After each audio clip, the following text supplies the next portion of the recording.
आप आ जाओ, इस तरफ आ जाओ। हम सब के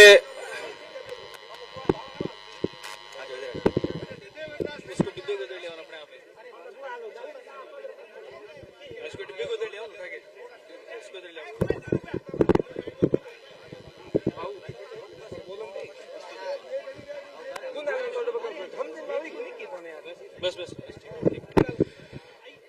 हम सब के बीच में विराजे हम सब के आदरणीय कांग्रेस पार्टी के वरिष्ठ नेता आदरणीय हरीश जी, जिला प्रमुख साहब, प्रधान साहब, सभी हमारे सरपंचगण, सभी हमारे वरिष्ठ नेतागण, और आज के दिन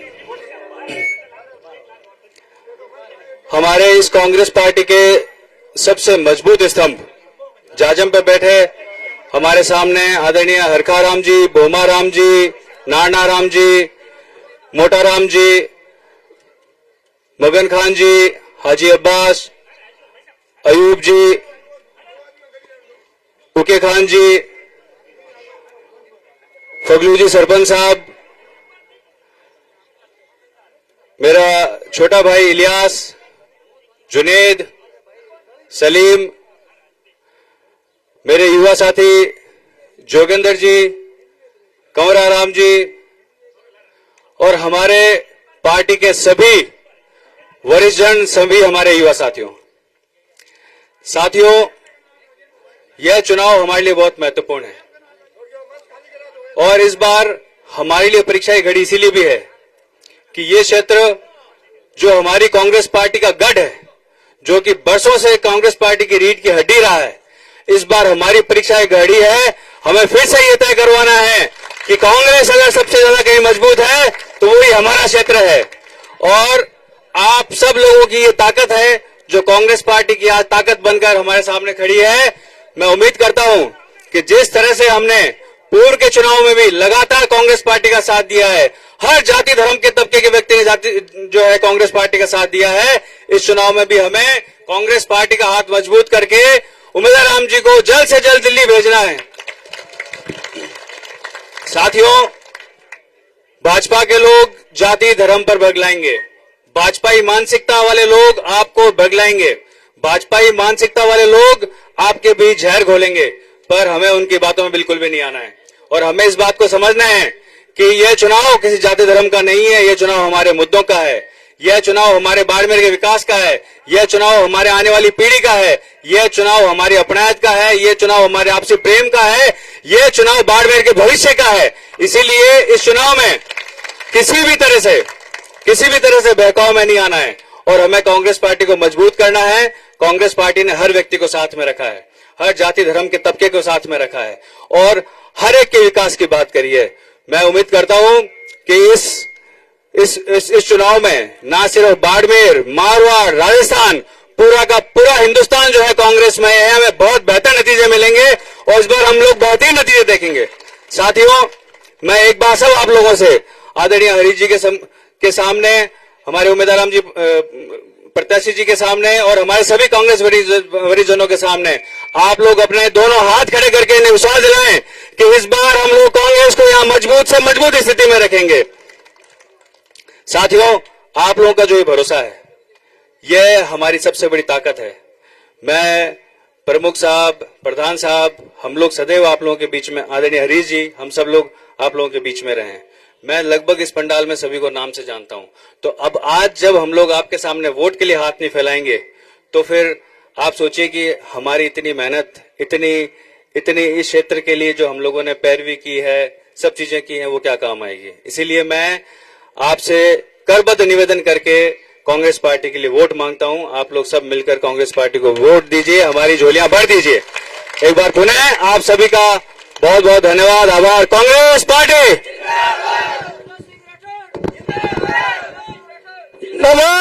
अजय सिंह।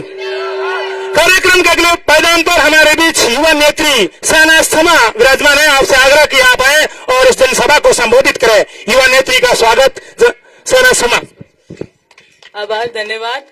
आज की सभा में मंच पर उपस्थित हम सब के उम्मीदों के उम्मीद आदरणीय उम्मीदवार राम जी बेनीवाल साहब, हमारी कांग्रेस के आला कमान श्रीमान हरीश जी चौधरी साहब, प्रधान खरताराम जी, जिला प्रमुख महेंद्र जी, सम्मानित मंच, मेरे समक्ष विराजमान मेरे तमाम पिता तुल्य बुजुर्ग, मेरे युवा भाई एवं बहनें, मेरे से पूर्व जितने भी वक्ता यहाँ आए, कांग्रेस के इतिहास से लेकर आज की जिस स्थिति में कांग्रेस है वो तमाम बातें आपसे करके गए।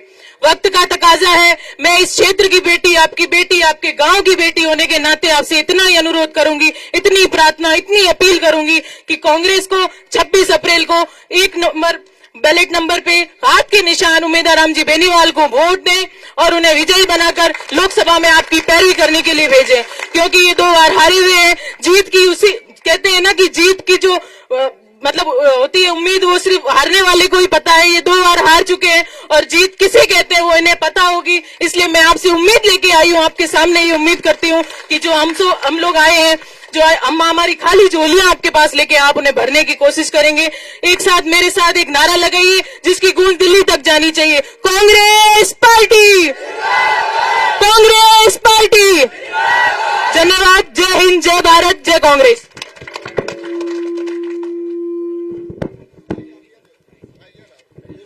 आज के इस कार्यक्रम में हमारे बीच विराजमान हम सब के हितैषी परम आदरणीय पूर्व कैबिनेट मंत्री हरीश चौधरी।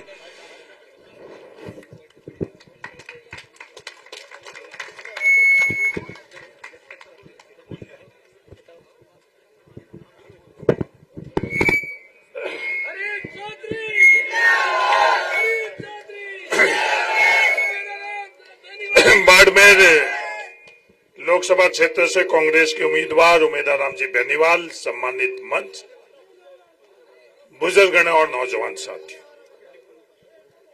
पूरे देश के अंदर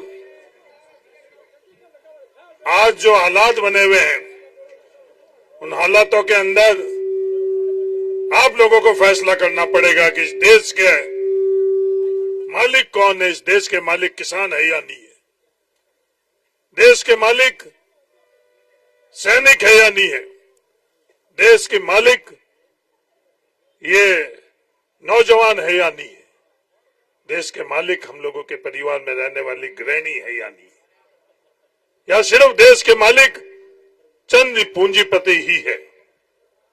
आज देश के अंदर संविधान के संदर्भ में भी कभी किसी ने कल्पना नहीं की थी, इस देश के अंदर संविधान के बारे में भी इस तरह की सोच लोगों के अंदर होगी। नरेंद्र मोदी जी और उनके साथ वाले संविधान के संदर्भ में क्या क्या बातें कर रहे हैं, बात करनी अलग बात, उन्होंने इस संविधान को कमजोर करना पिछले 10 सालों के अंदर उसके प्रयास शुरू कर चुके। ये मैं कहने के लिए नहीं कह रहा हूं, चुनाव आयोग, संविधान के माध्यम से चुनाव आयोग बनाने का जो प्रक्रिया थी, उसके अंदर एक सरकार का नुमाइंदा प्रधानमंत्री या उसका नुमाइंदा, एक प्रतिपक्ष का नेता, एक सुप्रीम कोर्ट का चीफ जस्टिस, ये तीनों मिलकर और चुनाव आयोग का चयन करते थे। ये आज हमारा देश का दुर्भाग्य है, जिस संविधान को कमजोर करने वाली ताकतें आज एक कदम आगे बढ़ चुकी और उन्होंने इसका लोकसभा और राज्यसभा के मार्फत से वो कानून और नियम के अंदर परिवर्तन कर आज चुनाव आयोग के अंदर सिर्फ और सिर्फ सरकार के 2 नुमाइंदे और एक प्रतिपक्ष नेता के माध्यम से वो पहला कदम इस संविधान को कमजोर करने का वो पहला कदम आज ये रख चुके हैं। इस तरह का एक कदम नहीं, कई कदम ये रख चुके हैं। आप लोगों को तय करना है देश के मालिक हम सब है या नहीं है। आप लोगों को तय करना है ये देश संविधान से चलेगा या नहीं करेगा। हद तो जब होती है जब इस देश के प्रधानमंत्री के पद पर बैठे हुए व्यक्ति, हमारे लिए इस देश में लोकतांत्रिक व्यवस्था में प्रधानमंत्री से बड़ा पद कोई नहीं है, और वो खुद आकर क्या बात करते हैं, ये बात करते हैं कि बाबा साहब भीमराव अंबेडकर जी अगर आ जाए तो नरेंद्र मोदी जी, बाबा साहब भीमराव अंबेडकर जी इस देश के अंदर है, देश के कण कण के अंदर है, देश की हवा में है, देश के हर व्यक्ति के पास है। ये आपकी सरकार और सत्ता का मद है, उसके कारण आप बाबा साहब भीमराव अंबेडकर जी को आप एहसास ही नहीं कर रहे हो। आज आपकी आंखें इस सत्ता से बंद हुई है। जो इंद्रिया है जिससे इंसान किस चीज को महसूस करता, वो सत्ता के मद से, उस नशे से वो इंद्रिया भी आज आपकी सुन हुई भी। कहां ये बातें करी जाती है 400 पार, और 400 पार करने का पीछे मकसद कि संविधान के अंदर परिवर्तन करेंगे। संविधान के परिवर्तन करने के पीछे मकसद जो हम लोगों का हक और अधिकार है, उस हक और अधिकार को, हो सकता है वो हक और अधिकार आज भी हम लोगों को पूरा नहीं मिल रहा है। आज इस देश के अंदर हर नागरिक को बराबर का हक और अधिकार नहीं मिल रहा है। ये हम सब लोगों के सामने चुनौती है कि हर किसी को हक और अधिकार बराबर मिले। कई लोग, नरेंद्र मोदी जी, उनकी आरएसएस के लोग, उनके मनुवादी सोच वाले लोग, वो इस आरक्षण का खिलाफ कर रहे हैं। आज भारतीय जनता पार्टी के लोग आरक्षण का खिलाफ कर रहे हैं। भारतीय जनता पार्टी के कर रहे हैं तो कर रहे हैं। उनके बी टीम जो हमारे यहां से खुद निर्दलीय उम्मीदवार है, वो ये बात कर रहे हैं कि मैं आरक्षण के खिलाफ हूं और चैलेंज कर रहे हैं। मैं उनको चैलेंज को वापस चैलेंज के तौर पर हूं कि आप ये जन्म नहीं 7 जन्म ले लो, इस देश के अंदर भारत में आरक्षण कोई दुनिया की ताकत खत्म नहीं कर सकती। आज आरक्षण खत्म योग्यता के आधार के ऊपर, किसी पत्रकार से इंटरव्यू के तहत वो करेंगे योग्यता के आधार के ऊपर। आज हमारे देश के अंदर एससी और एसटी, तो क्या हमने बराबरी का व्यवस्था के अंदर उनका अवसर दिए हैं? नहीं दिए। आज पिछड़े लोगों को हमने बराबर का अवसर दिया है? नहीं दिया। 2009 के अंदर आप लोगों ने आपकी ताकत से मुझे लोकसभा में भेजा। आपने जब मुझे आपकी ताकत से लोकसभा में भेजा तो सिंधी मुसलमानों को ओबीसी के अंदर शामिल किया। यह आपके ताकत का उपयोग किया।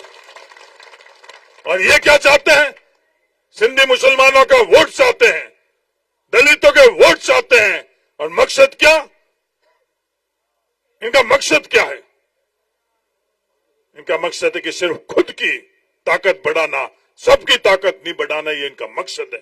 ये फैसला आप लोगों को करना है। सिर्फ ये रिश्ता, नरेंद्र मोदी जी भी अपने से रिश्ता किससे? अपने से रिश्ता सिर्फ वोटों का रिश्ता और राजनीतिक रिश्ता। कहने में तो बाड़मेर के अंदर आई, नरेंद्र मोदी जी के सामने तो वो टेरी प्रिंटर लगा हुआ, उसमें नरेंद्र मोदी जी को जो लिख कर देते हैं, क्या बोला कि मेरे इस इलाके से बहुत पुराने संबंध है, मैं इस इलाके के अंदर राजनीतिक कार्यकर्ता के तौर पर हुआ। नरेंद्र मोदी जी, इस इलाके के अंदर संबंध तो छोड़ो, मुझे नहीं लगता कि आपके आजकल गुजरात से भी कोई संबंध रही।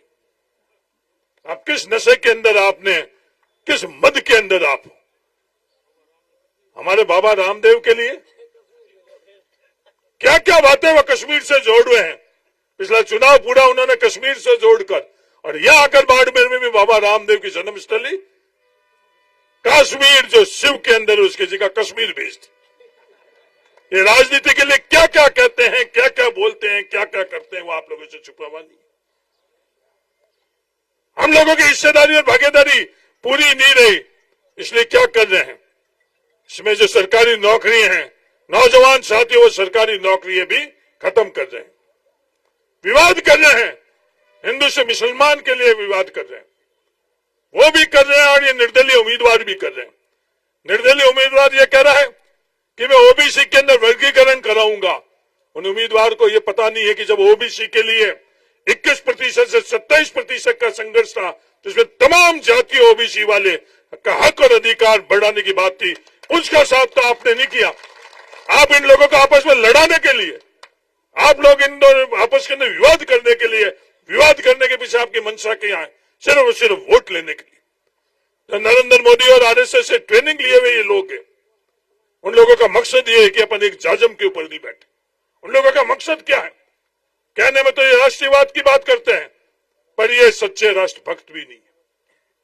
मेरा आप सब लोगों से ये निवेदन है कि जो हालात यहां बने हुए हैं, 36 कौम के लोगों से मेरा निवेदन है, और सच्चा राष्ट्रीय भक्त कौन है, सच्चा कांग्रेसी कौन है, मेरा निवेदन है इसका निर्णय बाड़मेर विधानसभा के बिसाला के लोग, आप लोग करना कि कौन अपने स्वार्थ के लिए कांग्रेसी बनकर आप लोगों के बीच में आता था, और आज कौन सा कांग्रेसी आप लोगों के बीच में कांग्रेस की ताकत बढ़ाने के लिए आ रहा है। इसका फैसला आप लोग कर दो। कांग्रेस की सरकार के अंदर लूटना और लूट के साथ अपनी हिस्सेदारी भागीदारी के लिए कौन आ रहा था और कौन आप लोगों के हक और हद के लिए आप लोगों के बीच के अंदर आ रहा है। बाड़मेर के नौजवान साथियों, बाड़मेर के छत्तीस को आप फैसला कर लेना कौन आपका है, कौन असली कांग्रेसी है। कांग्रेस के माध्यम से आप लोगों की ताकत लूटने के लिए कौन आ रहा था, कांग्रेस के माध्यम से आप लोगों के लिए संघर्ष करने के लिए कौन आ रहा है, इसका फैसला आप बाड़मेर के लोग कर लेना। मेरा आप लोगों से निवेदन, ये चीज सामान्य नहीं है, इस चीज को गहराई से आप लोग समझना। अगर गहराई से आप लोग समझोगे तो आने वाले समय अपन सब लोगों के लिए अच्छा समय रहेगा, और गहराई से अगर आप लोग नहीं समझोगे तो आने वाले समय के अंदर अपने को और ज्यादा संघर्ष करने की आवश्यकता पड़ती। कई बातें हैं, मेरे तो आप लोगों से ये निवेदन है कि जो बढ़ता हुआ थार है, इनकी बात ये दोनों ही नहीं करेंगे, ये और ही लफबाजी करेंगे और ही विवाद करेंगे, पर अपन लोगों को थार को बढ़ाना है, अपन लोगों को बाड़मेर को बढ़ाना है। और मैं कहने के लिए नहीं कह रहा हूं, ये मूल मुद्दे पर कभी भी नहीं आएंगे, मूल मुद्दे पर दोनों के दोनों नहीं आएंगे, कैलाश चौधरी जी भी नहीं आएंगे, रविंदर सिंह पाटिल भी नहीं आएंगे। तो मूल मुद्दा है, उस पर क्यों नहीं आना चाहते हैं। मूल मुद्दे पर आएंगे तो सबकी ताकत बढ़ेगी, कोई भी पीछे नहीं रहेगा, और विवाद करेंगे तो उनके साथ में बैठने वाले की ताकत बढ़ेगी, और जो उनके पीछे उनको प्रायोजित कर रहे हैं उन लोगों की ताकत बढ़ेगी। जब आप लोगों ने 2009 के अंदर मुझे संसद के अंदर भेजा तो मैंने आप लोगों को हिसाब किताब दिया कि 2009 के अंदर प्रति व्यक्ति औसतन आई बाड़मेर जिले के हर परिवार की जेब के अंदर साल में जो 17,078 रुपए आता था 2009 में, तो 2014 के अंदर 7 गुना बढ़ी, 1,21,953 रुपए बढ़े। ये मैंने आप लोगों को कहा। कभी इन दोनों के मुंह से ये बात सुनी? नरेंद्र मोदी जी को मैंने बात करी, कभी भी उन्होंने ये बात करी? कैलाश चौधरी जी ने कभी भी ये बात करी? रविंदर सिंह भाटी ने कभी भी ये बात करी? नहीं करेंगे, क्योंकि इससे आप सब लोगों की ताकत बढ़ने की, आप लोगों की बात के लिए कभी भी ये बात नहीं करेंगे। ये विवाद करेंगे, विवाद कर और सिर्फ खुद की ताकत आगे बढ़ाने के लिए बात करेंगे, मूल मुद्दा नहीं बात करेंगे, सिर्फ दिखाने के लिए बात करेंगे। तो मेरा आप सब लोगों से ये निवेदन है, हम लोग जो आगे बढ़ता हुआ थार, भाईचारा का थार, सबको साथ में लेकर आगे बढ़ने का थार, आज लोग ये क्या क्या बातें कर रहे हैं, आप सब लोगों के बीच में ये बातें कर रहे हैं, क्या किसी एक जाति का ठेका हो गया? ये बात कर रहे हैं या नहीं कर रहे हैं? ईमानदारी से आप लोग जवाब देना। ये जहर हम लोगों के बीच में क्यों फैला रहे हैं? ये जहर फैलाने के पीछे इनका मकसद क्यों है? क्या यही एक जाति के 2 उम्मीदवार हैं?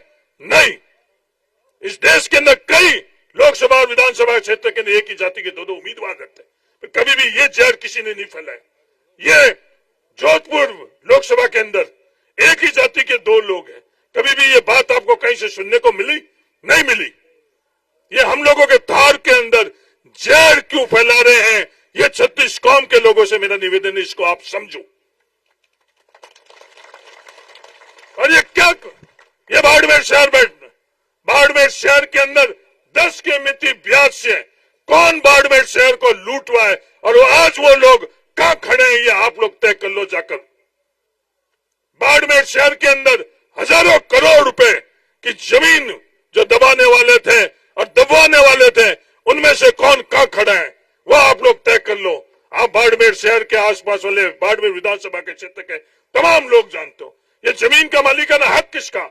जमीन का मालिकाना हक जो सरकारी जमीन है आप सबका है। आप सबका मालिकाना हक पर डाका डालकर आपकी ताकत का आज लोगों का उपयोग कर रहे हैं।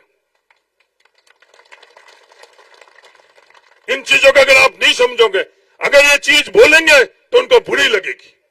बुरी जो सच्चाई बोल रहे हैं उनको बुरी लगे, हजारों बार बुरी लगे। चैलेंज करना है, चैलेंज कर लो, जो करना वो कर लो, पर सच्चाई कभी भी शांत नहीं हो सकती, सच्चाई अमर रहती। मेरा आप सब लोगों से ये निवेदन है, ये लोग आप लोगों के बीच में आकर विवाद पैदा करेंगे।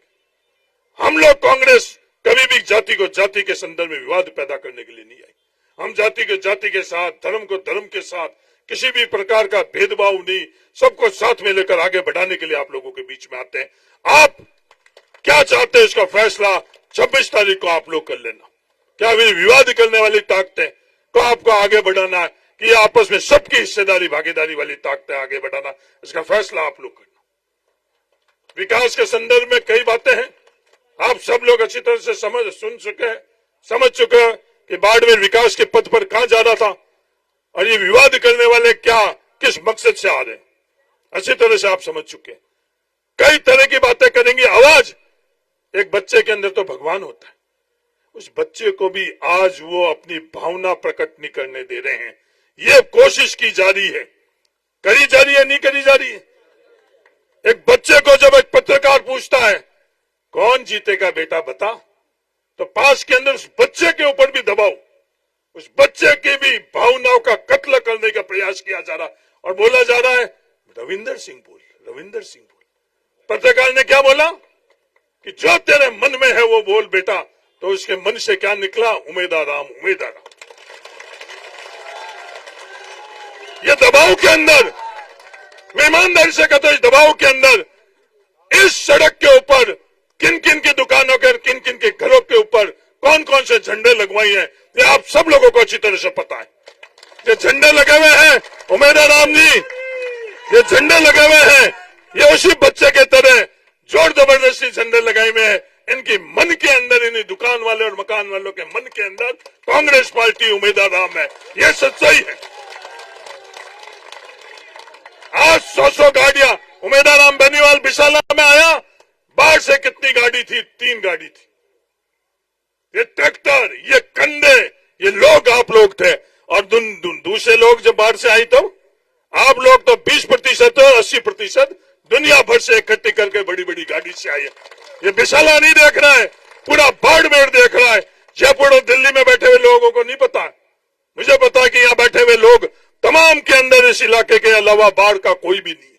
कोई हो तो आप लोग बता दो, बाड़मेर विधानसभा के अलावा। तो इस मंच के ऊपर तो जरूर प्रमुख साहब हो सकते हैं, मैं हो सकता हूं और कोई हो सकते हैं। मंच के ऊपर भी बाड़मेर विधानसभा से बाढ़ का नहीं है, सबके सब आप लोग को।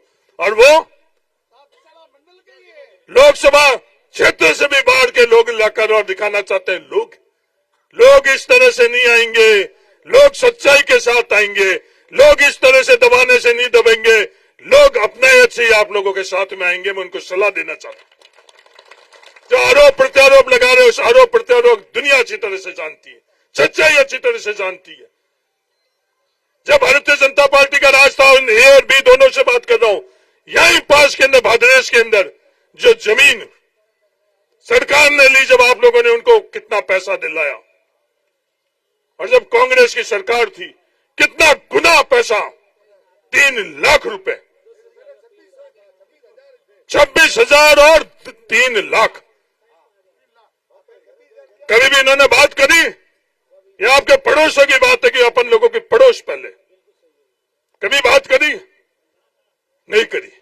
खुद की ताकत बढ़ाने के लिए जरूर जो साथ में हैं, जो मदद कर रहे हैं, जो आप लोगों के बीच में वोट मांग रहे हैं, चाहे सीधे वोट मांग रहे हैं और चाहे पर्दे के पीछे मांग रहे हैं, ये सब लोग आप अच्छी तरह से जानते हो,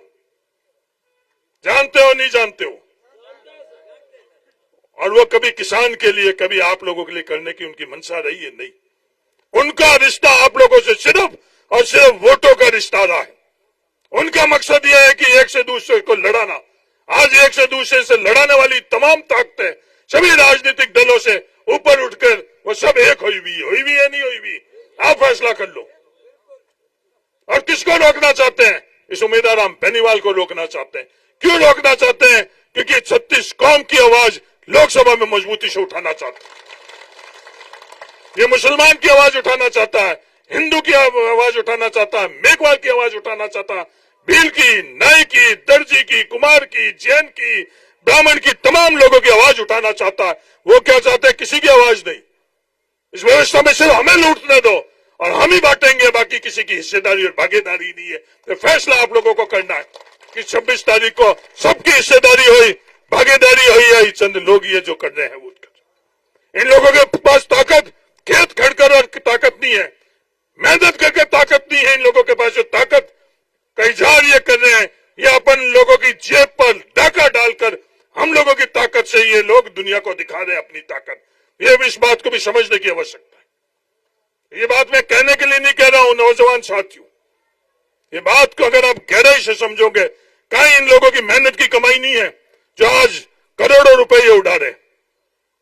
मेहनत की कमाई नहीं है, मेहनत की कमाई उमेदराम बेनीवाल की है, जो आप लोग बिना पैसे, बिना धन से आई हो, बिना ताकत से आई हो, बिना दबाव से आई हो। ये मेहनत की कमाई है। समय काफी हो चुका है। मेरा आप सब लोगों से ये गुजारिश है कि आप लोग मजबूती से एकजुट हो, उन ताकतों को पहचानो जो क्या मुखट्टा लेकर, किस समय क्या बदलाव लेकर आप लोगों के पास आती है, और उनके पास जब मौका रहता है, अवसर रहती है, ताकत रहती है, उस वक्त उस समय वो लूट कर किसको देते हैं। चाहे सरकार कोई भी नहीं हुई, कोई भी उन लोगों में बैठा क्यों नहीं है, वो क्या करते हैं, ये मेरा आप सब लोगों से, 36 कौम के लोगों से निवेदन है कि उनको पहचानो और अपनी ताकत, ये जो विवाद, लड़ाई, ये सबसे ऊपर उठकर उमेदराम बेनीवाल को दो। अंत में मैं एक ही बात आप लोगों से कह सकता हूं, ये जो भारतीय जनता पार्टी, नरेंद्र मोदी, आरएसएस जो अटकल लगा रहे हैं, अपने ही दोनों उम्मीदवार खड़े कर रहे हैं। एक तो कह रहे हैं कि भारतीय जनता पार्टी का अधिकृत उम्मीदवार, और दूसरा क्या कह रहा है, मैं तो भारतीय जनता पार्टी का ही। बात तो ये कर रहे हैं, मेरे को उन्होंने निकाला नहीं, अब उनको क्या चाहिए, अब मुसलमानों के वोट चाहिए। तो मुसलमानों के वोट का समय आ गया तो उन्होंने अपने आप के ट्विटर के ऊपर से वो भारतीय जनता पार्टी का नाम हटा दिया। जब उनको पता लगा मुसलमानों से वो रिश्ता वोटों का रखना चाहते हैं, और कांग्रेस पार्टी मुसलमानों से रिश्ता वोटों का नहीं, अपनायत कर रखना चाहते हैं। वो भील और मेघवाल से रिश्ता वोटों का रखना चाहते हैं, क्योंकि उनकी मंशा आरक्षण खत्म करने की। कांग्रेस पार्टी इस आरक्षण को और ज्यादा मजबूती से आगे कैसे बढ़ाई, ये मंशा कांग्रेस पार्टी रखती है। आप सब लोगों को समझने की आवश्यकता है। समय कम है, आगे भी कई और मीटिंग है, इससे पहले जैसलमेर के अंदर। अंत में मेरा आप सब लोगों से यही कहना है, उमेदराम बेनीवाल के साथ में जिस दिन ये संसद के अंदर घुसेंगे, तो ये अकेला उमेदराम बेनीवाल नहीं घुसेगा, राजस्थान में कई लोग घुसेंगे। सिर्फ राजस्थान से ही नहीं, जो पिछले सप्ताह 10 दिन से देश महसूस कर रहा है बड़ी संख्या के अंदर, और अहंकार से बैठे हुए नरेंद्र मोदी जी के स्थान के ऊपर कोई न कोई अपने विचारधारा का आदमी बैठेगा, अपने विचारधारा का आदमी बैठेगा। ये आज मैं आप लोगों को कहकर जा रहा हूं। टीवी पर आप देखना, उमेदराम बेनीवाल जिस दिन संसद में घुसेंगे, उस दिन कितने लोग अपने विचारधारा के उस संसद के अंदर घुसेंगे। इसलिए अपने को, अपने परिवार को ये तोड़ने के लिए प्रयास करेंगे। कांग्रेस के परिवार 36 कौम, आप लोग एकजुट रहना, ये आगाह करने के लिए मैं आज आप लोगों के बीच में आया हूं, ये आगाह करने के लिए आप लोगों के बीच में आ रहा हूं। आप इतनी बड़ी संख्या में आए हो, तहे दिल से आप सब लोगों को धन्यवाद। 26 तारीख को आप लोग मजबूती से बूथ पर हर मतदाता को लेकर आना। वो लोग जो करोड़ों रुपए अपने लोगों से लूटे हुए खर्च कर रहे हैं, अपनी अपनी गहरी कमाई से सब संसाधन लगाकर और लाने। अंत में मैं एक और बात आप लोगों से कहना चाहता हूं, हर व्यक्ति से वोट मांगना। हर व्यक्ति से, आपके गांव के अंदर कोई भी परिवार और कोई भी व्यक्ति ऐसा नहीं रहे जिसे वोट नहीं मांगोगे। सिर्फ यही आप लोगों से मेरा निवेदन है। मैं आप लोगों से वोट नहीं मांग रहा हूं, क्योंकि आप लोग सब अपने साधन से बिना दबाव के यहां आई हो। क्या ये बात मंजूर है तो हाथ खड़ा करना, नहीं मंजूर है। क्या आप लोग सब वोट मांगोगे, सबसे वोट मांगोगे। उनको लोकतंत्र नहीं पता, उनको तो अहंकार है, वो तो चैलेंज कर रहे हैं। उनको पता नहीं है 1952 के अंदर ये चैलेंज की व्यवस्था खत्म हो गई है। चैलेंज करने की ताकत नेताओं के पास नहीं है। चैलेंज करेगा मतदाता, आम लोग करेंगे। और चैलेंज, वो जो पिपाड़ी बजती है ना, भले भले की पी बोल जाती है। ये चैलेंज, ये आगे और पीछे और ऊपर और नीचे सब कुछ रह जाते हैं जब ये पीपाड़ी की पी बोलती है। तो चैलेंज करने की किसी के पास ताकत नहीं है, किसी के पास आज अवसर नहीं है। चैलेंज कोई कर सकता तो ये जनता कर सकती। तो आप सब लोगों को तहे दिल से धन्यवाद। जिस तादाद में आप विशाला के लोग यहाँ आए हो, आज पड़ोस की पंचायत से, आज मेरे को सुकून की नींद आएगी।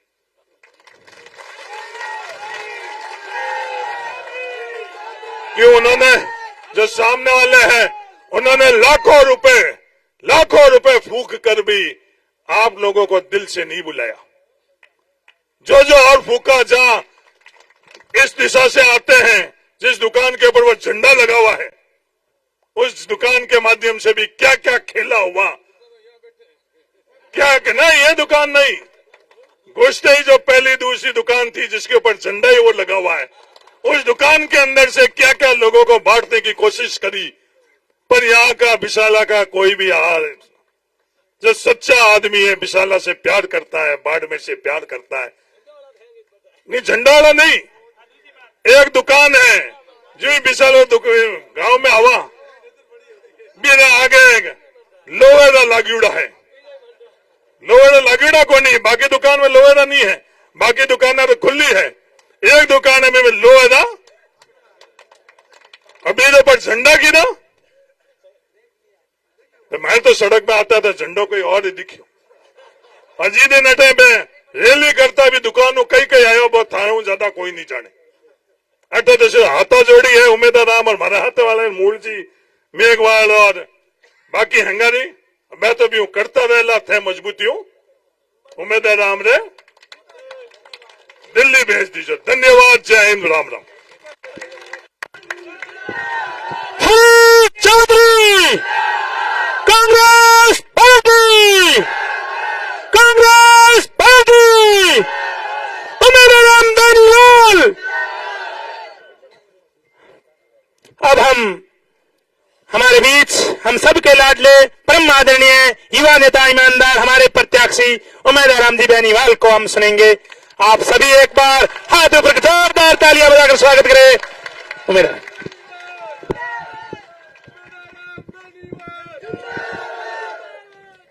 आज विशाला के अंदर भारी संख्या में सब लोग पधार कर आप सम्मानित मंच को आश्वस्त किया कि आप सब संगठित है, एकत्रित है और कांग्रेस पार्टी को जिताने के लिए पूरे मूड में है।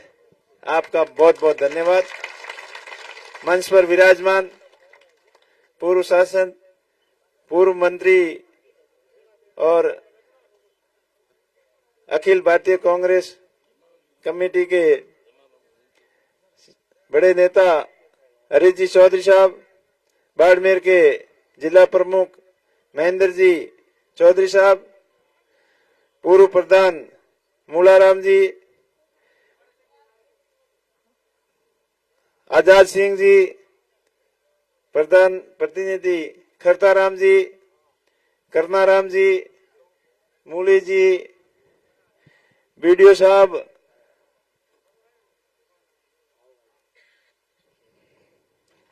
बलवंत सिंह जी, सलीम खान जी, सरपंच साहब, गौतम चंद जी जैन, मालदान जी चारण, रुकबा राम जी सरपंच, अली खान जी, हाजी अब्बास, जोगनाथ जी, मोहेब खान जी, पत्ता राम जी, चंपालाल जी सेजू, अकबर खान जी, मिठासी, अंबा राम जी, मोटा राम जी, उदय राम जी उप प्रधान, कुटला राम जी पूर्व प्रधान, किरण जी विराट, सहजान सम्मा, विमला जी, गुल्लाराम जी गर्ग, मेघवाल समाज के कोतवाल, गोवर्धन सिंह जी कुमावत, मट्टू खान जी, सोनाराम जी मंसूरिया, अयूब खान जी, पगलू राम जी, प्रहलाद जी बांगड़वा, आरएलपी नेता जूड़िया खां, मांगीलाल जी सूरा, खुशाला राम जी पन्नू, कंवरा राम जी बैड, मोहन जी मोलू मारूड़ी और सोनाराम जी जो सेवा दल के मोहब्बत जी और समस्त सम्मानित मंच और गांव से पधारे हुए मेरे पिता तुल्य बुजुर्गों और युवा साथियों, आप सबका बहुत बहुत आभार, बहुत बहुत धन्यवाद। और आपने 3 तारीख को नामांकन सभा में भी बड़ी संख्या में अपनी उपस्थिति दर्ज कराकर एक रिकॉर्ड नामांकन सभा भी बनाई और उस दिन के बाद आपका जोश दिन प्रतिदिन बढ़ता ही जा रहा है। इससे कांग्रेस पार्टी के शीर्ष नेता पूरी तरह से आश्वस्त हैं कि आप ये लोकसभा की सीट कांग्रेस पार्टी के खाते में डालने वाले हो। पिछले 10 साल आपने बीजेपी को देख लिए, अपने को खूब सपने दिखाए। जिस महंगाई के नाम पर वो सत्ता के अंदर आए, आज महंगाई की क्या हालत है आप किसी से छुपी नहीं है। जिस मुद्दे के ऊपर, पानी के मुद्दे के ऊपर आए, अपने को सपना दिखाया बाड़मेर के किसान के हर खेत तक सिंचाई का पानी होगा, आज पीने के पानी के भी लाले पड़ रहे हैं, ऐसी हालत हो रखी है। उन जवानों को सपना दिखाया हर 2 करोड़ जवान को हर साल रोजगार देंगे, आज रोजगार कितने दिए वो किसी से हालत छुपे नहीं है। इस प्रकार किसानों को आय दुगनी करने का सपना दिखाया कि 2022 तक किसानों की आय दुगनी कर देंगे, लेकिन अब वो मुद्दा भी उनको याद नहीं है। किसानों को फसल बीमा क्लेम बड़ी कंपनियों के साथ साठ करके क्लेम तक किसानों को नहीं मिलने दिया, ये बात भी आप किसी से छुपी नहीं है। हर तरह से देश के अंदर भय और भ्रष्टाचार का माहौल बना हुआ है। हर किसी को ईडी और सीबीआई का डंडा दिखाकर संवैधानिक संस्थाओं का दुरुपयोग कर डराया जा रहा है। भय और भ्रष्टाचार का माहौल पूरे देश में फैला हुआ है और हद तो तब हो गई जब ये बात करने लगे कि 400 से पार हमको सीटें दो ताकि देश का संविधान ही हम सेंस कर देंगे। ये कहां नौबत आ गई उनको संविधान सेंस करने की, और फिर सफाई भी देते हैं। आपने बाड़मेर के अंदर सुना होगा क्या क्या बोल के गए, और बोलते हैं इतना कॉन्फिडेंस के साथ में बोलते हैं कि सब कुछ सुनने वालों को सस ही सस लगता है। वो आपने देखा होगा बाबा साहब के बारे में क्या बोल रहे थे और बाबा रामदेव जी के बारे में क्या बोल रहे थे। बाबा रामदेव जी की आस्था गुजरात से तो जुड़ी हुई सबको पता है, लेकिन उनने सीधा जम्मू एंड कश्मीर से ले जाकर जोड़ दिया। ये उनकी दुर्भावना फैलाने की, धार्मिक के कट्टरता के नाम पर, धर्म के नाम पर, संप्रदाय के नाम पर एक दूसरे को आपसी भाईचारे से दूर करके खाली अपने वोटों के फायदे के लिए जो बोल के गए। और एक अपने यहाँ से मंत्री आपने बनाए थे, यहाँ से भारी मतों से जीता कर भेजे थे दिल्ली, वहां दिल्ली में बैठकर जाके आराम से सहन की नींद सो गए, कभी अपने को संभालने तक नहीं आए। और अब चुनाव आए नजदीक तब यहाँ घूम घूम के बड़े बड़े भाषण दे रहे हैं कि हमारे गलतियों की सजा मोदी जी को मत देना। अगर आपने गलतियां की है तो आप ही भुगतोगे। और किया क्या उन्होंने बताओ, कुछ दिया कैसे नहीं, भाषण दिए ना बड़े बड़े, आपको नहीं दिए भाषण। अरे यहाँ जब भी आते थे तो भाषण देते थे, मोदी जी के गुण गाते थे नहीं गाते थे। वो बाजरी वाले बिस्कुट खाए आपने, चॉकलेट खाई, केक, मछलियां पालन का काम कितने ने किया है, मशरूम कितनों ने लगाए, मशरूम की खेती कितने लोगों ने की। तो ये सारी थोती बातें करके 5 साल निकाल लिए। अब आपकी जरूरत पड़ी तब आप लोग याद आए, तो उन चीजों को भी आपको ध्यान रखना है। दूसरी तरफ एक भाई साहब लगे हुए हैं, वो भी प्रयास कर रहे हैं कि हमने शिव के अंदर ये कर दिया वो कर दिया। आप तो वहां तो 5 उम्मीदवार थे, तब एक बार आपकी डपली बज गई, पर हर बार ऐसी जनता सब समझती है। आप जोधपुर में देख लिए, वहां भी तो 2 कैंडिडेट एक ही कास्ट के खड़े हैं ना। तो अब जातिवाद के नाम पर किसी को भ्रमित करने की बिल्कुल आपको जरूरत नहीं है। अपना थार का क्षेत्र हमेशा भाईचारे के नाम से जाना जाता है। या हिंदू, मुस्लिम और जाट, राजपूत 36 कौम के लोग आपस में अपने भाई की तरह रहते हैं, वैसा ही भाईचारा कायम रहना चाहिए। अब जैसे जैसे चुनाव नजदीक आएंगे, 26 तारीख नजदीक आएगी, वैसे वैसे इनकी हरकतें बढ़ती जाएगी। हम तो रोज देखते हैं, लेकिन हम उनको इग्नोर कर देते हैं। और आपको भी कुछ महसूस हो तो उसका जवाब आपको शालीनता से देना है, और कुछ भी गड़बड़ करे उसका जवाब 26 तारीख को 1 नंबर बटन दबाकर ही देना है। जितना बटन दबाओगे उसका उतना ही उनको जवाब अपने आप मिल जाएगा। अपन यहाँ जिस क्षेत्र में रहे हैं हमेशा भाईचारे से रहे हैं, भाईचारा कायम रहना चाहिए।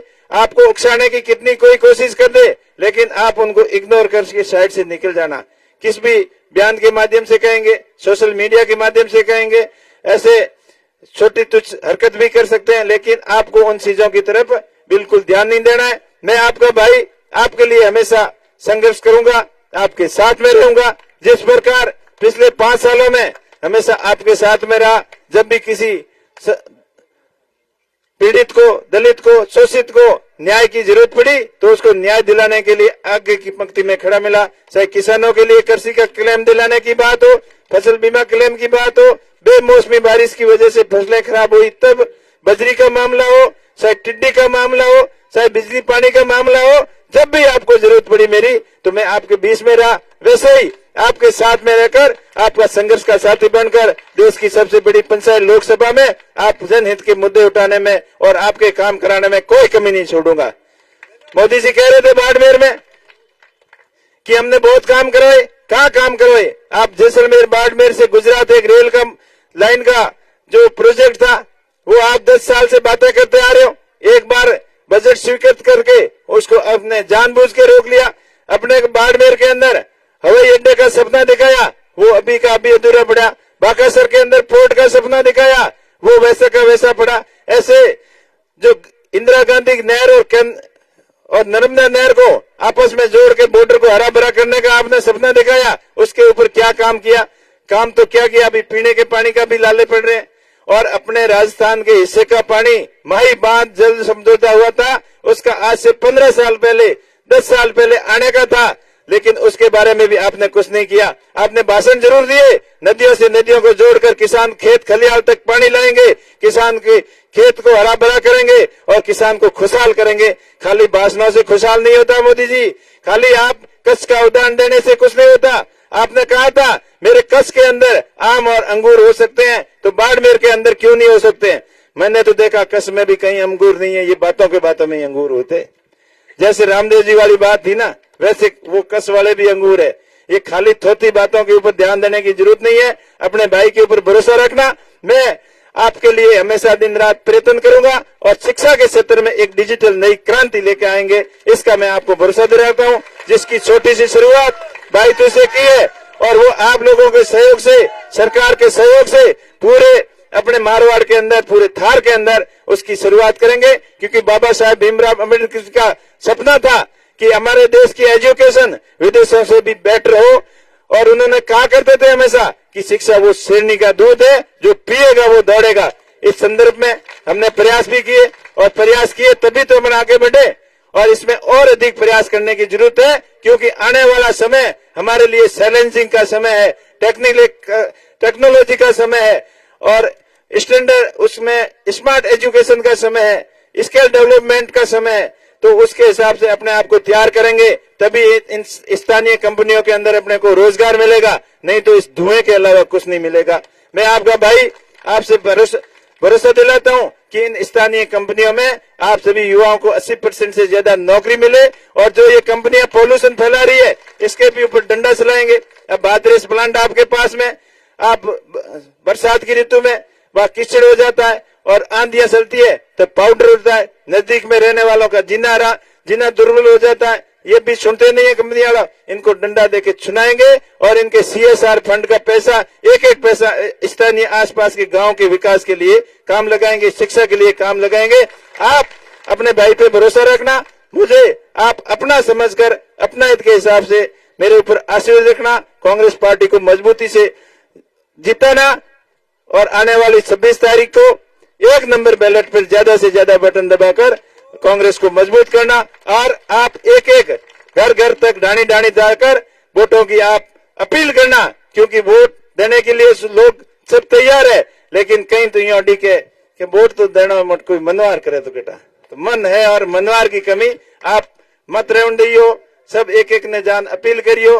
मैं तो 2 बार भाई तू चुनाव लड़िया, पर ये युवाओं को तो जोश घणो ही हो, पर बूढ़ियों को आशीर्वाद थोड़ो कम हो।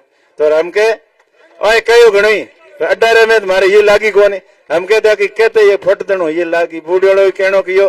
धन्यवाद हूँ पूरे कांग्रेस पार्टी के, अपने बाड़मेर के सामान्य नेताओं ने और बाड़मेर की जनता ने कि मारे जड़े सामान्य परिवार के आदमी ने और एक लोकसभा को प्रत्याशी बनायो, यूं कहीं बड़ी बात हो सके। तो आप आशीर्वाद रखना, मैं आपके काम में कोई कमी नहीं छोड़ूंगा और आपके भरोसे के ऊपर पूरा खरा उतरूंगा। आप सबका बहुत बहुत आभार, धन्यवाद। जय हिंद, जय भारत, जय कांग्रेस।